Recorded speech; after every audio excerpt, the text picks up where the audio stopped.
die Vader, almagtig Skepper Heer, wat hemele en aarde gemaak het en beheer.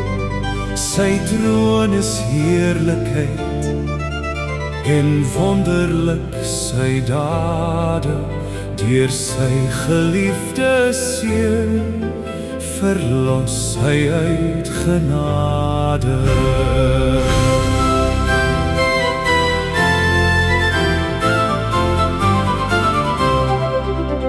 Ek glo in Jesus Christus, hy van die Gees ontvang, is uit 'n maagd gebore, moes aan die kruishout hang, het graf en dood oorwin, as God bo alle gode, sal weer as regter kom, oor lewende en dode.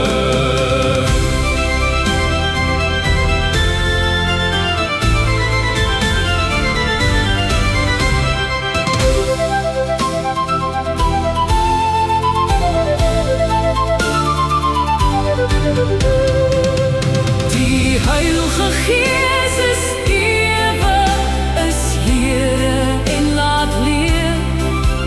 Hy maak sy kerk ook heilig en een en algemeen. Aan God drie-enig eer, wat sonde skuld vergewe, die liggaam op laat staan en ewig